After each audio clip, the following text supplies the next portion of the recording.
ॐ सहना भवतु सहनौ भुनक्तु सह वीर्यं कर्वावहै तेजस्विनावधीतमस्तु मा विद्विषावहै। ॐ शान्ति शान्ति शान्तिः। श्रीमद् भगवद गीता द्वितीय अध्याय, श्लोक संख्या है 51।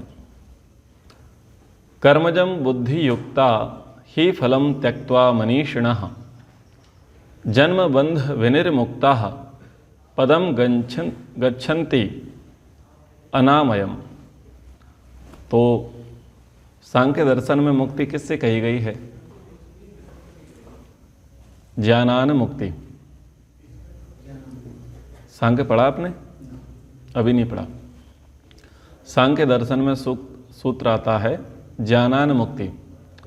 वहाँ अनेक प्रसंगों की चर्चा की गई है कि जीवात्मा किस कारण से बंधता है और वो बंधनों से कैसे दूर होगा, ऐसा वो क्या करे जिसके करने से उसे मुक्ति की प्राप्ति हो जाए। तो अनेक हेतु दिए गए कि क्या कर्म करने से मुक्ति मिल जाएगी, अनेक अनेक हेतु वहाँ पर दिए गए हैं। तो अंत में महर्षि कपिल जी ने कहा कि ज्ञानान मुक्ति, ज्ञान के माध्यम से मुक्ति की प्राप्ति हो जाएगी। तो गीता को हम पढ़ रहे हैं, गीता के श्लोकों को भी हम दर्शनों के आधार पर समझने का प्रयास करते हैं। जितने जितने श्लोक वेद सम्मत होते हैं, वैदिक सिद्धांत वैदिक मान्यता के अनुकूल होते हैं, उन श्लोकों को हम पढ़ते हैं, समझते हैं। आज का जो हमने श्लोक पढ़ा उसके शब्दार्थ हैं कर्मजं बुद्धि युक्ता ही फलम त्यक्त्वा मनीषिणः। ये प्रथम पंक्ति थी। तो कह रहे हैं कि बुद्धि युक्ता मनीषिणः, बुद्धि योग युक्त से, जो बुद्धि योग वाले हैं, यानी कौन है? ज्ञानवादी। यानी कौन? जो तत्वज्ञान को समझ चुके हैं, वास्तविक बुद्धि जिनको प्राप्त हो चुकी है, ऋतंभ्र प्रज्ञा जिनको प्राप्त हो चुकी है, मेधा बुद्धि जिनको प्राप्त हो चुकी है, प्रज्ञा बुद्धि जिनको प्राप्त हो चुकी है। सामान्य बुद्धि नहीं, विशिष्ट बुद्धि, विशिष्ट ज्ञान, जो किस में सहायक है? मुक्ति के लिए सहायक होता है। तो ऐसे ज्ञानी लोग, विशिष्ट बुद्धि वाले, वो मनीषिणः, वो ज्ञानी लोग, कर्मजम, कर्मों से उत्पन्न होने वाले, फलम त्यक्त्वा, फलों को त्याग कर क्या करते हैं? जन्म बंध विनिर्मुक्ता, जन रूपी बंधन से विनिर्मुक्ता, मुक्त हो जाते हैं, छूट जाते हैं। और अनावयम पदम गच्छन्ति, तो निर्दोष अर्थात अमृतमय। अनामय किसे कहा गया है? मुक्ति सुख को, मोक्ष सुख को, परम पद को अनामय कहा गया। तो अनामय पद को वो प्राप्त कर लेते हैं। क्या समझ में आया? कि जो बुद्धिवादी लोग हैं, यानी जो तत्वज्ञानी हैं, जो विवेकी पुरुष हैं, जिनको तत्वज्ञान प्राप्त हो चुका है, वो लोग कर्मों के फलों का त्याग कर देते हैं। किस प्रकार के कर्मों का फल त्याग होगा? सकाम कर्मों के फलों को त्याग देते हैं। इसका क्या अर्थ हुआ? कि वो सकाम कर्म करेंगे और सकाम कर्मों को क्या कहेंगे? हमें नहीं चाहिए, हम इन्हें छोड़ते हैं। ऐसा संभव है क्या? नहीं है, नहीं है ना संभव। व्यक्ति कर्म करेगा तो कर्म का फल मिलेगा या नहीं मिलेगा, चाहे सकाम करे या निष्काम करे। लेकिन यदि ये अर्थ निकाल लिया जाए कि वो सकाम कर्म करे और कर्मों का जब वो फल मिले तो वो परमात्मा से कहे कि मुझे फल नहीं चाहिए, ऐसा हो सकता है? लोग फल पाने के लिए तो क्या क्या नहीं करते, छाती पीटते हैं ना लोग, हाय भगवान हमारी सुनता नहीं है। कब से पूजा कर रहे थे, कब से पाठ कर रहे थे, कब से व्रत कर रहे थे, कब से तप कर रहे थे, हमारी तो सुध भगवान लेता ही नहीं है। फिर क्या कहते हैं, भगवान के घर में देर है अंधेर नहीं है। तो कितनी मूर्खताएं समाज में चलती हैं जब उनको लगता है कि वो जो सकाम कर्म कर रहे हैं या वो जो शुभ कर्म कर रहे हैं, उन शुभ कर्मों का फल जब उन्हें नहीं दिखाई देता तो छाती पीटते या नहीं पीटते। और विपरीत बात कैसी है कि शुभ कर्मों का फल तो जल्दी चाहेंगे और अशुभ कर्मों का फल उसे बिल्कुल नहीं चाहेंगे। सब पुण्यों का फल तो चाहते हैं पर पुण्य कर्म नहीं करते हैं। फल पाप का लोग नहीं चाहते जिनमें दिन रात विचरते हैं। तो ये मनुष्य बड़ा दोगला है। तो ये तो सामान्य मनुष्यों की बात कही। यहाँ पर कहा जा रहा है कि वो जो बुद्धिवादी लोग हैं, जो योगी लोग हैं, जिनको तत्वज्ञान प्राप्त हो चुका है, वे सकाम कर्मों के फल को त्याग देते हैं। अर्थ समझो, वो सकाम कर्म करेगा क्या? प्रश्न ये उठेगा, नहीं करेगा। जिसको ये समझ में आ जाएगा कि मेरे जीवन का ध्येय क्या है, परमात्मा की प्राप्ति। परमात्मा की प्राप्ति सकाम कर्मों से नहीं होगी, निष्काम कर्मों के माध्यम से परमात्मा की प्राप्ति होगी। तो वो ज्ञानी, वो विवेकी कभी भी सकाम कर्म नहीं करेगा। ठीक है, कैसा करेगा? निष्काम कर्म ही करेगा। अब इसको और समझें, मुक्ति किस आधार पर हुई? निष्काम कर्मों के आधार पर मुक्ति हुई। और मुक्ति से लौट के जन्म किस आधार पर होगा? सकाम कर्मों के आधार पर जन्म होगा। बुद्धि लगाना। लोग बहुत गड़बड़ करते हैं कि बस एक बार मुक्ति हो गई तो परमानेंट छुट्टी, अब इसके बाद दोबारा जन्म होगा नहीं। लोग हेतु प्रस्तुत करते हैं कि भाई क्लेश दग्ध बीज हो गए, क्लेश दग्ध बीज हो गए, संस्कार उस प्रकार के, वासना के संस्कार नष्ट भ्रष्ट हो गए, तो अब दोबारा जन्म कैसे हो सकता है? बहुत सारे लोग ऐसा मान लेते हैं। समझ में आ रहा है ना? अविद्या, अस्मिता, राग, द्वेष, अभिनिवेश, ये 5 क्लेश हैं। ये पांचों क्लेश किस में दग्धबीज हो जाएंगे? असंप्रज्ञात समाधि में। तो लोग ऐसा मानते हैं कि जब असंप्रज्ञात समाधि में क्लेश दग्धबीज हो गए, संस्कार उस प्रकार के नष्ट भ्रष्ट हो गए, तो क्लेश तो बचे ही नहीं, फिर उसका अगला जन्म कैसे होगा? अब वो ये नहीं सोचते कि उसके सकाम कर्म भी हैं। सकाम कर्म बचेंगे उन सकाम कर्मों के कारण से जब वो मुक्ति का सुख भोग चुका होगा।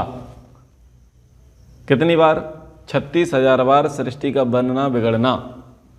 इतना लंबा जो ड्यूरेशन है मुक्ति का, उस मुक्ति के सुख को जब वो भोग चुका होगा तो दोबारा उसका जन्म किन आधार पर मिलेगा? जो उसके सकाम कर्म है, सकाम कर्मों के आधार पर उसे जन्म मिलेगा। हाँ या ना?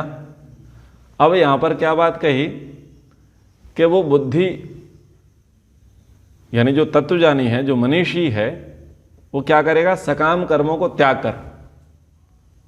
यानी इसका अब एक अर्थ लगा लिया जा सकता है कि इनको अब रखे रहने दो।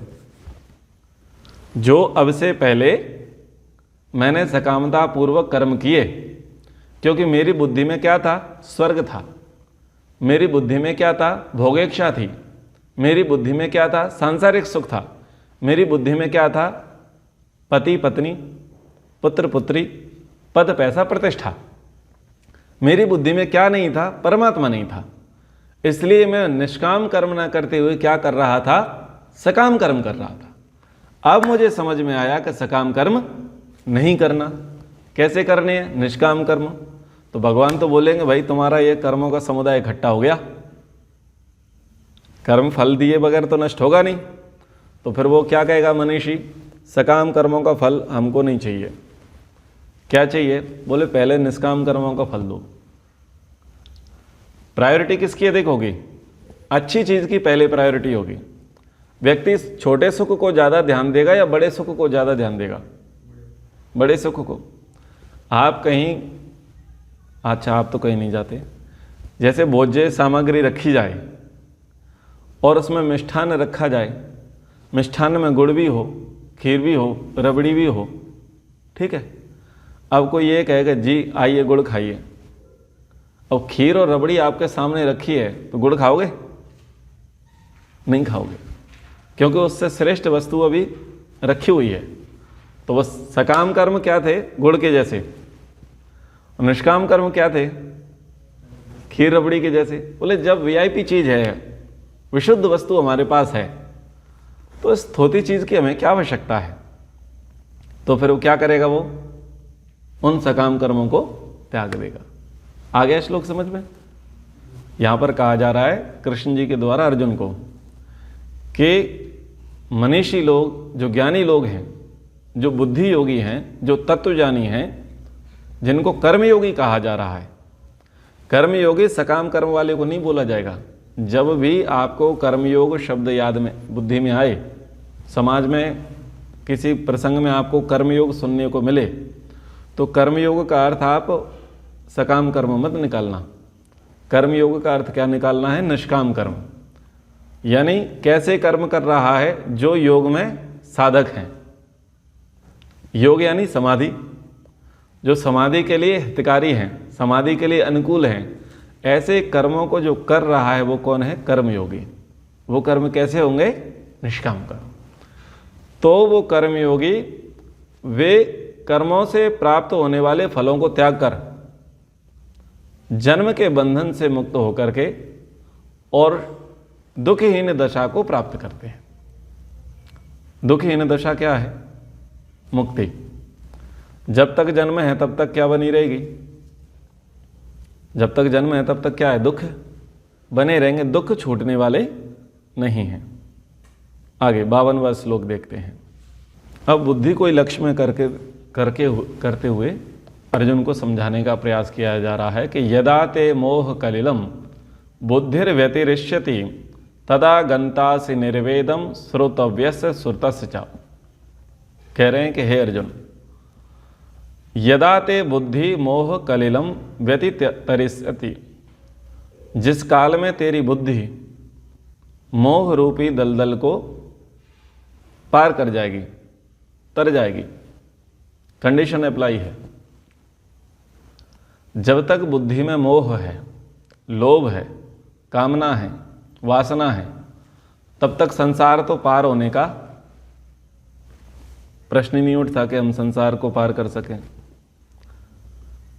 इसलिए बड़ी सुंदर कविता रविंद्र जैन जी ने कही इसी प्रसंग में। मोह से विमोहित जब बुद्धि तेरी भली भांति, मोह रूपी दलदल को पार कर जाएगी। लोक पर लोक से संबंधित भोगों के प्रति जब तेरे मन में विरक्ति भर जाएगी। वासना की वासना रहेगी तेरे पास तनिक, मन स्थिर हो जाएगा, कामना मर जाएगी। रे अर्जुन, मन के स्थित होने से आत्मा परमात्मा रूपी सागर में उतर जाएगी। परमात्मा रूपी सागर में उतर जाएगी। कितनी अच्छी पंक्ति उन्होंने लिखी। पूरे श्लोक का भाव उन्होंने एज इट इज दे दिया। वो ज्ञानी लोग सकाम कर्मों को इसलिए त्याग रहे थे क्योंकि उनको पता था कि मेरे जीवन का उद्देश्य क्या है। मेरे जीवन का उद्देश्य परमात्मा है। तो परमात्मा जब लक्ष्य बना तो कैसे कर्म करने लग गए? निष्काम। लेकिन यदि व्यक्ति की बुद्धि में मोह होगा, काम, क्रोध, लोभ, मोह, ईर्ष्या, द्वेष, आलस्य, निंदा, चुगली, अहंकार, ये सारे के सारे क्या है? हमारे शत्रु हैं। और इन शत्रुओं से प्रभावित होकर के कैसे कार्य किए जाएंगे? सकामता के। जिससे प्रेम होगा उसको प्रसन्न करने के लिए कर्म किए जाएंगे।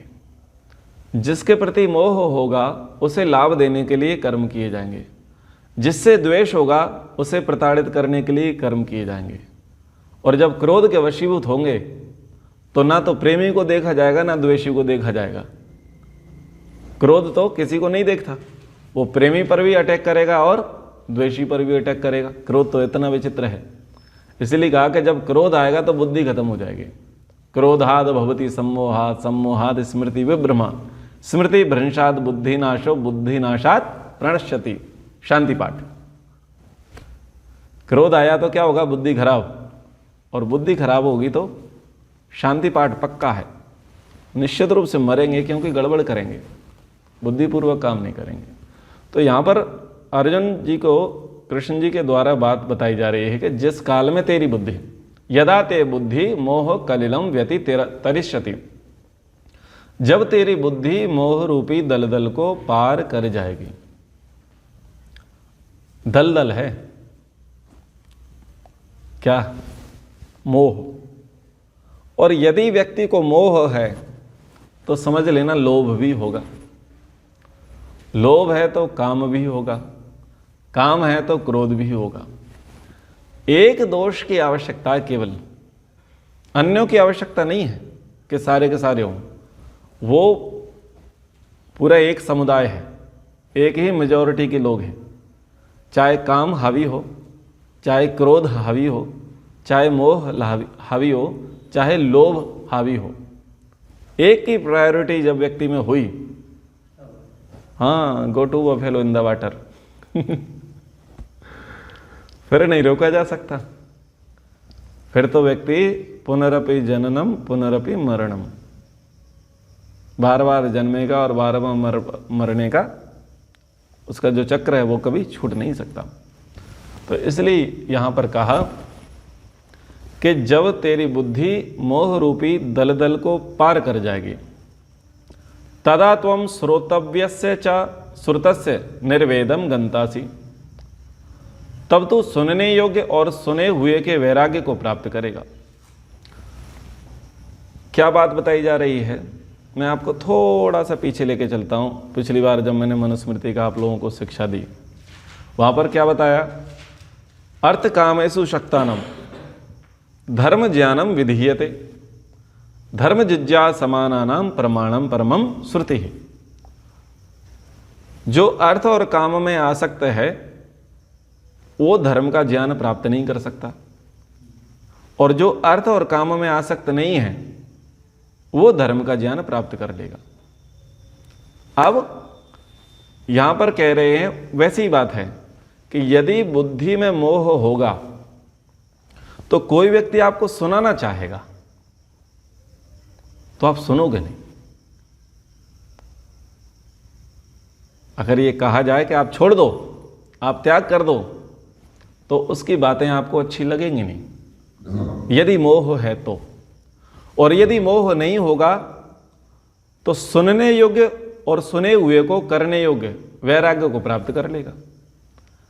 आप देखते चले जाएं कि जिस जिस फील्ड में जिस जिस व्यक्ति या वस्तु या विचार के साथ हमारी कोई आसक्ति विशेष नहीं है, हमारा कोई विशेष राग नहीं है, हमारा कोई विशेष मोह नहीं है, और कोई व्यक्ति हमें उसके संबंध में उपदेश करे कि आपको ऐसा कार्य करना चाहिए, तो यदि हम वहां मोहित नहीं हैं, वस्तु में, व्यक्ति में, विचार में, किसी में भी, तो उसकी बात को हम प्राथमिकता से सुनेंगे, समझेंगे, और सुनकर के क्या करने लग जाएंगे?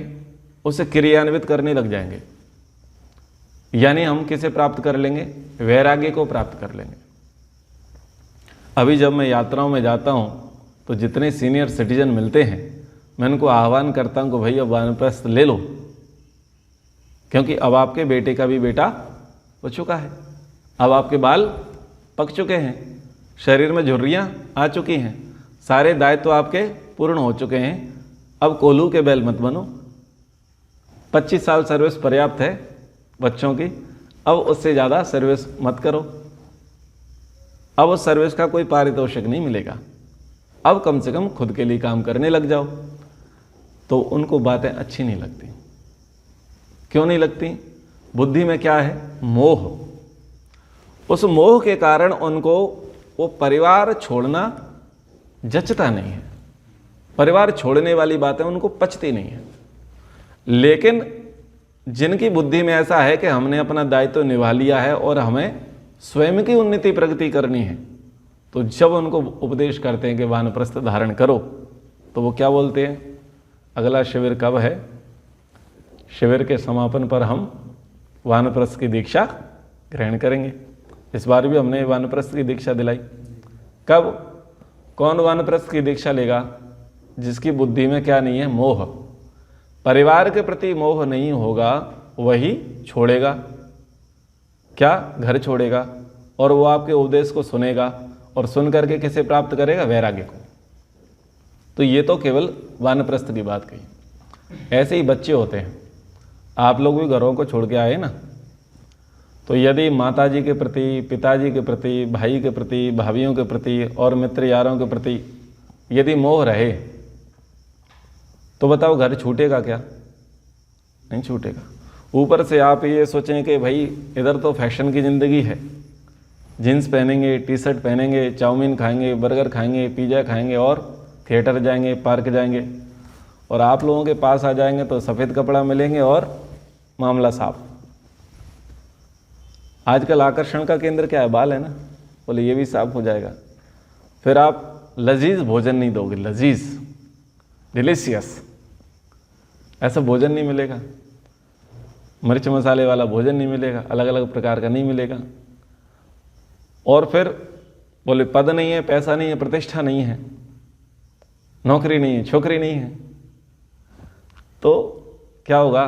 कभी भी गुरुकुल में आने का मन होगा नहीं।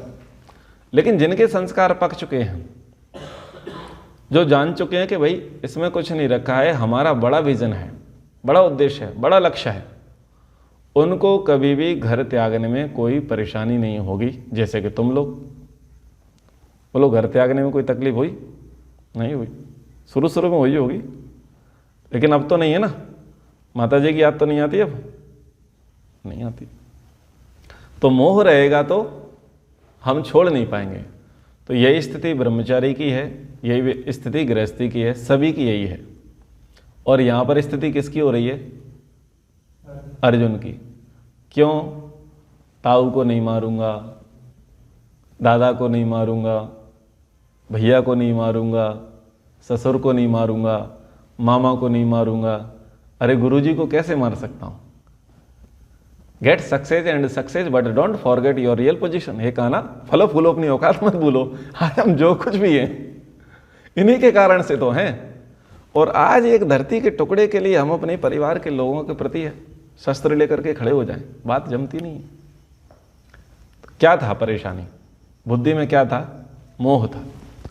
तो जब जब व्यक्ति की बुद्धि में मोह छाए रहेगा और आप उसके पास जाओगे और आप उससे कहोगे कि बेटा ये काम मत कर, ये काम कर ले, तो सम्मान करके सुन लेगा आपकी, इतना ही हो सकता है, लेकिन वो अंदर नहीं घुसेगी। लेकिन यदि मोह रूपी पर्दा हट जाएगा तो क्या होगा? वो सुनने में समर्थ हो जाएगा। और जब सुनने में समर्थ होगा तो फिर क्या करेगा? कुछ चिंतन मनन भी करेगा। चिंतन मनन करेगा तो क्या होगा? उसे लोक और परलोक संबंधी बातें समझ में आएंगी। जब लोक और परलोक संबंधी बातें समझ में आएंगी तो नमस्ते बोल देगा पिछली जिंदगी को, निश्चित रूप से बोल देगा। लेकिन यदि मोह है तो नहीं बोलेगा। और हेतु क्या प्रस्तुत करेगा? अपनी गलती नहीं मानेगा। क्या करूं? हम जाना तो चाहते हैं लेकिन अभी माँ बीमार है। क्या करें? हम जाना तो चाहते हैं पर मैं अकेला हूं, मेरी 2 बहनें हैं, उनका विवाह बाकी है। ठीक है, ऐसे ही बड़े लोग क्या करते हैं? क्या करूं? जाना तो चाहते हैं, हमारी तो उम्र हो गई पर बच्चे अभी ना विवाह नहीं कर रहे हैं, उनका मन बन नहीं रहा। तो समाज हमसे क्या कहेगा कि देखो इसको तो साधु संत बनने की पड़ी है और बच्चों की, हाँ, बच्चों की जिम्मेदारी तो उसने ली नहीं। तो ऐसे से बहुत अच्छे अच्छे आर्ग्यूमेंट लच्छेदार समाज में देखने को मिलेंगे। अपनी गलती नहीं स्वीकारेंगे, ये नहीं देखेंगे कि हमारा मोह है, हमारी आसक्ति है, हमारा राग है, और किस पर डाल देंगे सारे के सारा? दूसरी पार्टी पर। दूसरा हेतु प्रस्तुत करेंगे और बोलेंगे बताओ इस समय धर्म क्या कहता है। कई लोगों के ऐसे प्रश्न आते हैं, आचार्य जी बताओ मेरा धर्म क्या कहता है, तो उसे उसका धर्म याद दिलाते हैं हम। तो ये सब जगह की स्थिति है। मैं ये कहता हूं कि दूसरे पर मत डालो कि मेरे बच्चे छोटे हैं, कि मेरी बहनों के विवाह करना है, या मेरी माताजी अकेली हैं, या थोड़ा 2 वर्ष और है, या ये या वो, खुद सोचो, खुद बोलो, स्वीकार करो कि अभी मेरी तैयारी में कमी है, अभी मेरा कुछ अटैचमेंट बाकी है। जब मेरा अटैचमेंट पूरा हो जाएगा तो मैं विचार कर लूँगा। मोह हमारे अंदर है तो हम दूसरे पर आरोप क्यों लगाएं? उस बात को दूसरे के हिस्से में, दूसरे के पाले में क्यों डालें कि इसकी वजह से मैं नहीं कर पा रहा। बोलना चाहिए कि ठीक है, उनका तो है पर हमारा भी है, मेरे भी बच्चे हैं, मेरी भी बहनें हैं, ठीक है, मेरी भी माता हैं, उसके कारण से मैं नहीं जा पा रहा हूँ। मेरा भी नौकरी है, धंधा है, व्यापार है, खेती है, कुछ तो गाय के बहाने रह जाते हैं कि क्या करें जी, करना चाहते हैं पर गौ माता की सेवा करनी है। एक मजेदार किस्सा सुनाता हूँ। 2 ब्रह्मचारी थे, गुरुकुल पढ़ने गए। गुरुकुल पढ़ने गए तो वहाँ बात पता चली कि बुद्धि तीव्र तब होती है जब गाय का दूध पिया जाए, गाय का घी खाया जाए। तो उन्होंने कहा कि कैसे करें। एक ने कहा कि भाई मेरा तो अष्टाध्यायी पढ़ने में मन नहीं लगता। दूसरे ने कहा मेरा तो ठीक ठीक लगता है। तो पहले वाले ने कहा कि क्या किया जाए? बोले गाय पाली जाए, गाय का दूध लिया जाए। तो गाय का दूध लेने की बात आई तो वो तो बहुत महंगा पड़ा। उसने सोचा दूध से बेहतर है कि हम गाय खरीद लें। तो ऐसे तैसे उसने गाय खरीद ली। गाय खरीद ली तो उसने देखा कि अब तो बड़ी समस्या उत्पन्न हो गई। गाय को चारा डालो, पानी पिलाओ, गोबर साफ करो, साफ सफाई करो, उसकी सेवा करो। तो फिर उसने सोचा कि चलो एक सेवक रख देते हैं। अब एक तरफ गाय पर खर्चा, दूसरी तरफ सेवक पर खर्चा। तो उसने परमानेंट सेवक के विचार किया और क्या किया? परमानेंट सेवक कौन? पत्नी। विवाह कर लिया उसने गाय पालने के लिए। अब गाय पलती रही, इतने में 2-4 बच्चे भी हो गए। इतने में वो जो भाई था उनका, जो सखा था, वो अष्टाध्यायी पढ़ करके गुरुकुल से आ गया। बोले क्यों जी, क्या हाल चाल है? बोले अभी तो गीता फैल रही है, अभी तो गाय पल रही है। गाय पलेगी, गाय दूध देगी, तब हम दूध पिएंगे और तब जाकर के अष्टाध्यायी पढ़ेंगे। तो किस में लग गए? मोह किस में लग गया? दूध में। तो ऐसे ऐसे खाने पीने में भी मोह लग जाता है। गुरुकुल में कई लोग इस बात का बहाना लेकर के चल पड़ते हैं ना कि स्वास्थ्य ठीक नहीं है। और स्वास्थ्य की प्राथमिकता है या विद्या की प्राथमिकता है? विद्या की प्राथमिकता है। क्या सोचते हैं कि थोड़ा घर घूम के आते हैं तो स्वास्थ्य ठीक हो जाएगा तो फिर आ जाएंगे। तो वो स्वास्थ्य उनका ठीक होता है या पूरे ही अस्वस्थ हो जाते हैं? वो पूरे ही अस्वस्थ हो जाते हैं। तो यहाँ पर कहा कि जब तेरी बुद्धि मोह के दलदल को पार कर जाएगी तब तो उस सब के प्रति उदासीन हो जाएगा। जो कुछ तूने अभी सुना या सुना है, जो सुनना है या सुना है, उस सब के प्रति तू उदासीन हो जाएगा। जो भी तुझे बातें बताई जाएंगी वो ठीक ठीक तेरी बुद्धि में उतर जाएगी। आगे 53वें श्लोक को देखते हैं। श्रुति विप्रतिपन्ना ते यदा स्थास्यति निश्चला समाधावचला बुद्धिस्तदा योगम अवाप्स्यसि। तो अब श्री कृष्ण जी के द्वारा अर्जुन को कहा जा रहा है, यदा ते श्रुति विप्रतिपन्ना बुद्धि, जब तेरी बुद्धि अनेक प्रकार के सिद्धांतों को सुनने से विचलित हुई, जो तेरी बुद्धि है, समाधौ अचला निश्चला स्थास्यति तदा योगम अवाप्स्यति। तो समाधौ परमात्मा के स्वरूप में अचल और स्थिर रूप से ठहर जाएगी। और फिर क्या होगा? योगम अवाप्स्यसि, तुझे समत्व रूप योग प्राप्त हो जाएगा। कहना क्या चाह रहे हैं? जब लोग हमसे मिलते हैं तो वो इस बात पर लेकर के कंफ्यूज रहते हैं कि ये बताओ कि भगवान का वास्तविक स्वरूप क्या है, भगवान की वास्तविक पूजा क्या है, भगवान की वास्तविक आराधना क्या है।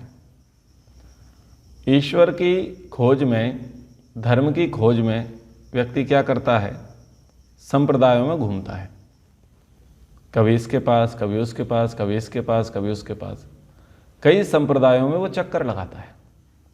सारे संप्रदाय अपने अपने स्तर से क्या बताने का प्रयास करते हैं कि मैं ठीक हूं और जहां से तुम आए हो वो गलत है और जहां तुम जाओगे वो गलत है।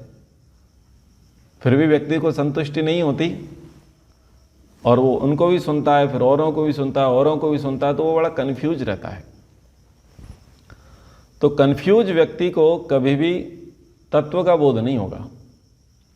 वो आपके पास यदि जिज्ञासा लेकर के भी आएगा और वो कुछ भी आपसे बात कहे और आप उसका उत्तर देने का प्रयास करो, तो वो आपकी बात को ना सुनते हुए बोलेगा फिर फलाने तो ऐसा बोलते हैं।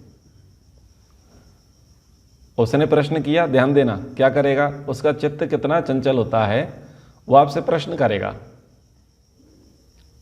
जैसे कि द्वैत है, अद्वैत है, विशिष्ट अद्वैत है, शुद्धाद्वैत है या त्रैतवाद है। ईश्वर एक है, ईश्वर जीव प्रकृति ये तीन चीजें हैं, ईश्वर और जीव ये दो चीजें हैं, या जीव ईश्वर एक ही चीज है, अथवा ईश्वर और प्रकृति दो हैं, अथवा अकेले ईश्वर है। ये अलग अलग वाद हैं, द्वैतवाद, अद्वैतवाद, विशिष्ट अद्वैतवाद, शुद्धाद्वैतवाद, ऐसे द्वैतवाद चलते रहते हैं। और फिर वेद का क्या सिद्धांत है, त्रैतवाद का। तो जब उसे आप परमात्मा के विषय में बताने का प्रयास करोगे तो वो थोड़ा सुनेगा और सुनने के बाद वो बोल देगा तुरंत फलाने तो ऐसा बोलते हैं। फिर आप उसको वहां भी समझाने का प्रयास करोगे तो वहां भी नहीं रुकेगा, फलाने तो ऐसा बोलते हैं। यानी किस में फंस गया, बुद्धिवाद के प्रपंच में फंस गया। ये ऐसा मानते हैं, ये ऐसा मानते हैं, उनका सिद्धांत ये, उनका सिद्धांत ये है। तो जब व्यक्ति अनेक अनेक सिद्धांतों को खोजता फिरेगा तो उसकी बुद्धि विचलित हो जाएगी। यहां पर श्री कृष्ण जी यही कह रहे हैं कि जब तेरी बुद्धि अनेक प्रकार के सिद्धांतों को सुनने से जो विचलित हो गई है,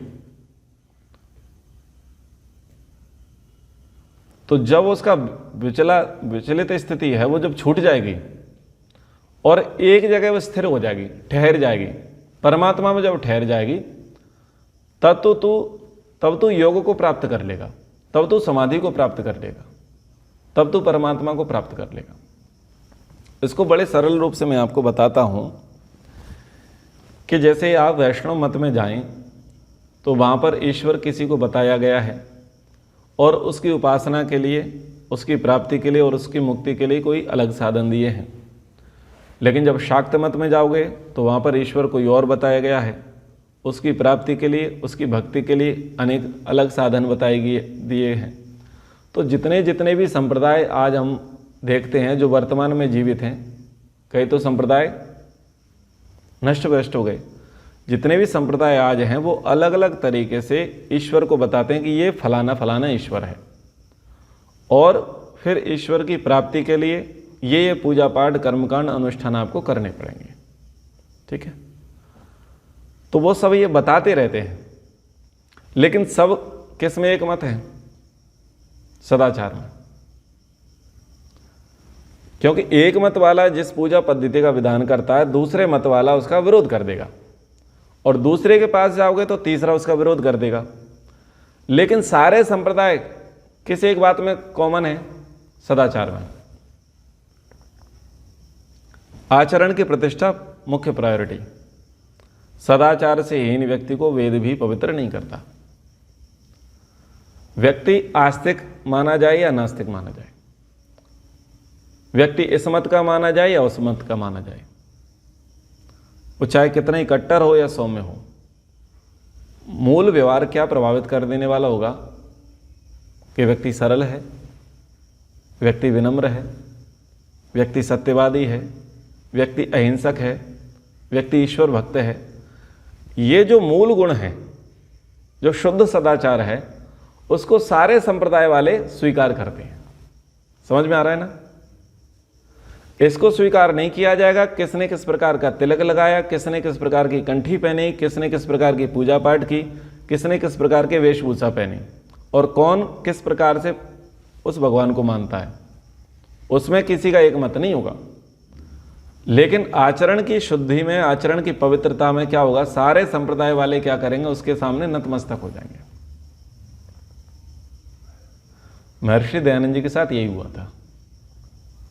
महर्षि दयानंद जी सब संप्रदाय वालों के खंडन करते थे और सब संप्रदाय वाले कहते थे कि भाई आप ऐसा मत करो। लेकिन स्वामी जी का आचरण इतना शुद्ध था कि सारे के सारे उनके आचरण के आगे नतमस्तक होते थे। तो यहां पर यह बात भी समझने की है कि एक व्यक्ति अपने आप को श्रेष्ठ कहेगा और दूसरे को निकृष्ट कहेगा, और जब आप दूसरे के पास जाओगे तो दूसरा अपने आप को क्या बोलेगा कि मैं श्रेष्ठ हूं, और अगले को क्या बोलेगा, मैं निकृष्ट हूं। तो ये तो विरोध चलते ही रहेगा, क्योंकि किसी के कोई सिद्धांत है, किसी के कोई सिद्धांत है। आज बड़े बड़े संप्रदायों की बात कर लेते हैं तो हिंदू भी एक संप्रदाय है, जैन एक संप्रदाय है, बौद्ध संप्रदाय है, सिख संप्रदाय है, ईसाई संप्रदाय और मुसलमान संप्रदाय। ये सब संप्रदाय, इनमें धर्म तो कोई है नहीं। अब इन धर्मों की पूजा पद्धति अलग अलग है, इन धर्मों का भगवान अलग अलग है, लेकिन मानवता सब में कॉमन होगी। मानवता सब में कॉमन होगी। यदि कोई ईमानदार होगा, कोई सदाचारी होगा, कोई सत्यवादी होगा, कोई धार्मिक होगा, कोई परोपकारी होगा, वो सभी मतों के लिए क्या होगा, पूजनीय होगा। होगा या नहीं होगा, सभी के लिए पूजनीय होगा, यानी सदाचार की प्राथमिकता रहेगी। तो ये बात भी समझनी चाहिए कि अलग अलग ये मतपंथ संप्रदायवाद, इससे कुछ विशेष नहीं होने वाला है। मुख्य प्रायोरिटी होनी चाहिए आपका व्यवहार। आपके सिद्धांत कितने ऊंचे हों, आप कितने बड़े पंडित हो, कितने बड़े श्री श्री 1008 प्लस माइनस जो भी बने रहो, ठीक है ना, कैसी आप वेशभूषा वाले हो और कैसी लग्जरी लाइफ आप जीते हो, या कैसे ही तपस्वी जीवन आप जीते हो, लेकिन व्यक्ति किससे प्रभावित होगा,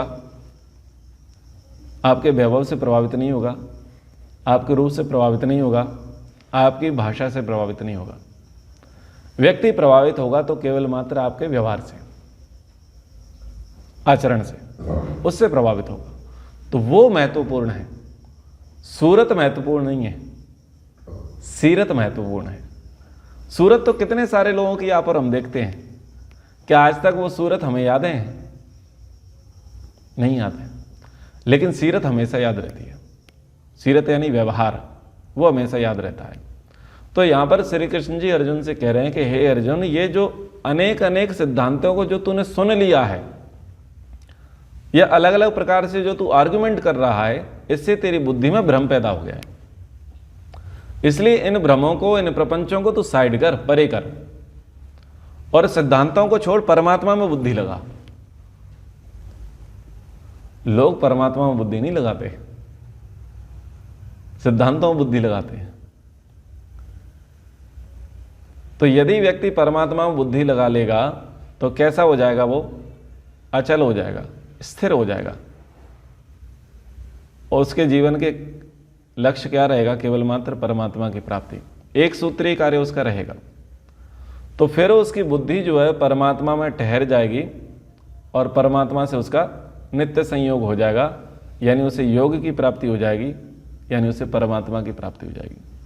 तो आज के कक्षा में 3 श्लोक हमने पढ़े, 51, 52, 53। इन तीनों श्लोकों को एक बार और आप पढ़ लेना तो आपको अच्छे से समझ में आ जाएगा। कक्षा को यहाँ पर विराम करते हैं। ओ